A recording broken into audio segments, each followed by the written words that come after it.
உருளைக்கிழங்கு மசால் கிரேவி செம taste. Hi friends, எல்லோரும் எப்படி இருக்கீங்க?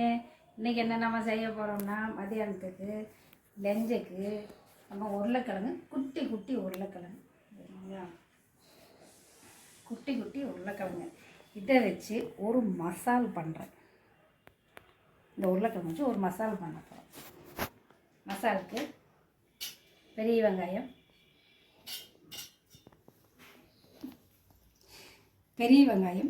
நல்லா 2 வெங்காயம் பெரிய வெங்காயம் எடுத்துக்கோம். தக்காளி 2, கொத்தமல்லி, கருவேப்பிலை, மல்லித்தூள், மிளகாத்தூள், மஞ்சத்தூள், கொஞ்சம் கரம் மசாலா. இது நான் வீட்டிலேயே பொடி பண்ண மசாலுங்க. இஞ்சி பூண்டு பேஸ்ட், தேவைக்கு உப்பு. இப்போ நம்ம சட்டி சூடு பண்ணிக்கலாம்.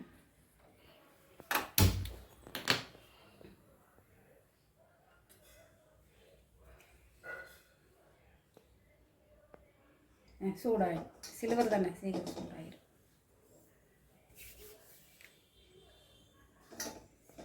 நல்ல இந்த மாதிரி குட்டி குட்டி உருளைக்கிழங்கு எடுத்து அதில் மசாலா வச்சு சாம்பார் வச்சு சாப்பிட்டா சூப்பராக இருக்குங்க. சாம்பாருக்கு நல்லாயிருக்கும்.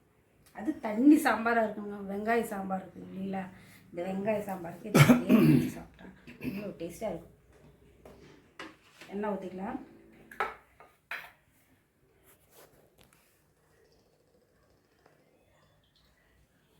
வெங்காயம் வதங்க, கடுகெல்லாம் வேண்டாம். கடுகெல்லாம் போட்டால் அதோட வாசனை போயிடும். இப்படி வச்சு வெங்காயம் போட்டு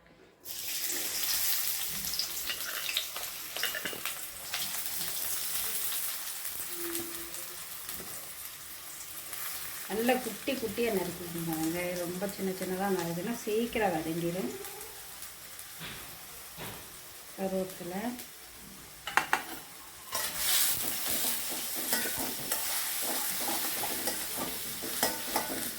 நம்ம இதில் உப்பு தூள் போட்டுக்கலாம். உப்பு தூள் வதங்கட்டும்.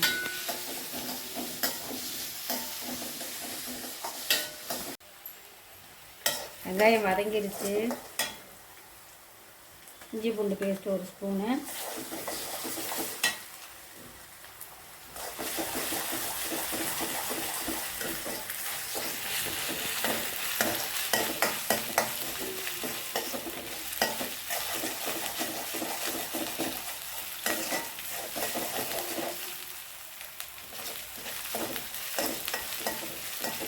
தக்காளி போட்டுடலாம்.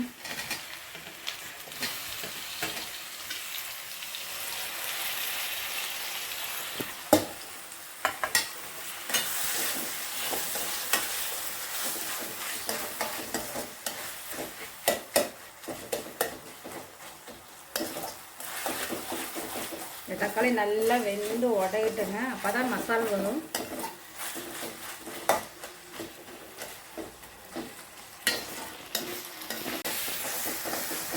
நல்லா வெங்காயம் தக்காளி எல்லாம் வதங்கிடுச்சு. இஞ்சி பூண்டு பேஸ்ட் எல்லாமே வதங்கிடுச்சு. இப்போ மல்லித்தூள், மிளகாத்தூள், மஞ்சத்தூள். மைக்கில் சவுண்டாக பேசுகிறது எனக்கு. கரம் மசாலா கொஞ்சம் வீட்டில் பொடி மசாலா ஒன்றும் இல்லைங்க. மல்லி, மிளகா, நம்ம பட்டை, கிராம்பு இதெல்லாம் சேர்த்து ஒரு மசாலா பொடிச்சு நம்ம வீட்டில் தயார் பண்ணிக்கலாங்க. அதுதாங்க நான் பொடிச்சு வச்சுருக்கேன். இப்போ எல்லாம் போட்டு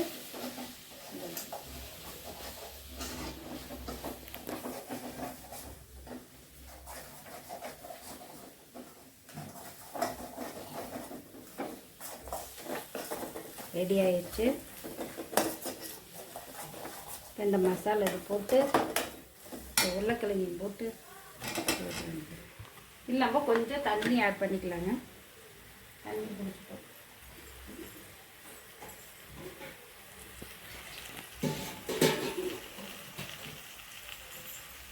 இதில் கொஞ்சம் தண்ணி ஊற்றிக்கலாம். என்னென்னு கேட்டால் அந்த உருளைக்கிழங்குக்கு மசாலா பிடிக்கணும்.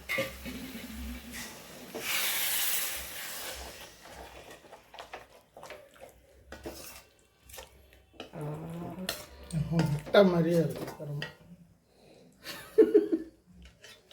அப்படி சொல்லக்கூடாது. உருளைக்கிழங்கு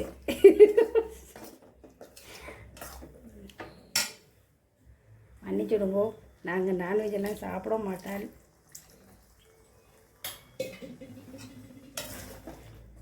எப்படி இருக்குது இந்த இது வந்து நம்ம லைட்டாக உப்பு நம்ம கொஞ்சமாக தான் போட்டிருக்கோம். வெங்காயம் வதங்கும்போது இன்னும் கொஞ்சம் உப்பு சேர்த்துக்கலாம்.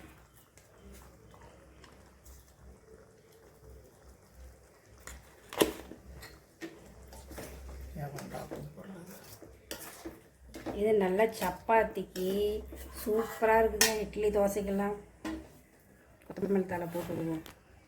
அப்படியே அது கொதிக்க அந்த கொத்தமல்லி தழையோட லெசன்ஸ் எல்லாம் அதில் இறங்கிடும். இன்னும் கொஞ்சம் தண்ணி ஊற்றி ஒரு கொதி வரட்டுங்க. செமையாக இருக்குது, பார்க்க செமையாக இருக்கு இல்லைங்க. சாப்பிடும். உருளைக்கிழங்கு கிரேவி மசாலா சூப்பராக ரெடி ஆயிடுச்சுங்க. சப்பாத்திக்கு இட்லிக்கெல்லாம் சூப்பராக இருக்கும். இங்கே பாருங்க எவ்வளோ இதாக இருக்குன்னு, அருமையாக இருக்கும்.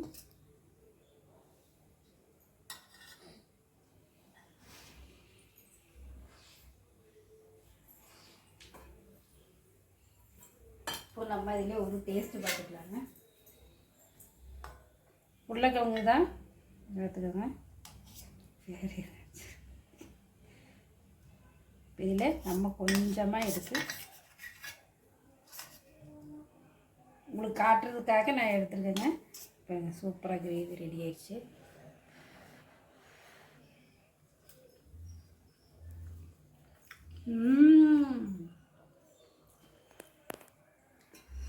சூப்பராக இருக்குங்க. கண்டிப்பாக நீங்கள் இது மாதிரி குட்டி குட்டி உருளைக்கிழங்கு வாங்கி செஞ்சு பாருங்கள். செம்ம டேஸ்ட்டு. இட்லிக்கு சப்பாத்திக்கு அருமையாக இருக்குது. சும்மா சொல்லுங்க, நம்ம இந்த குஸ்கா சாப்பாடெல்லாம் செஞ்சு அது தொட்டுக்கிறதுக்கு டேஸ்ட் அவ்வளோ இருக்குங்க. தக்காளி சாதத்துக்கு, குஸ்கா சாப்பாட்டுக்கு, பால் சாதத்துக்கு அதெல்லாம் ரொம்ப டேஸ்ட்டாக இருக்கும். கண்டிப்பாக நீங்கள் செஞ்சு பாருங்கள். கண்டிப்பாக பிடிச்சதுன்னா எங்களுக்கு சப்ஸ்கிரைப் பண்ணுங்கள், கமெண்ட் பண்ணுங்கள், பெல் பட்டனே கிளிக் பண்ணுங்கள், ஷேர் பண்ணுங்கள். கண்டிப்பாக நீங்கள் இது செஞ்சு பாருங்கள். சும்மா இல்லைங்க, அவ்வளோ அருமையாக இருக்குங்க. குட்டி குட்டி உருளைக்கிழங்கு செய்ய பார்க்க கண்டிப்பாக செய்யுங்க. உங்களுக்கு பிடிச்சதுன்னா லைக் பண்ணுங்கள்.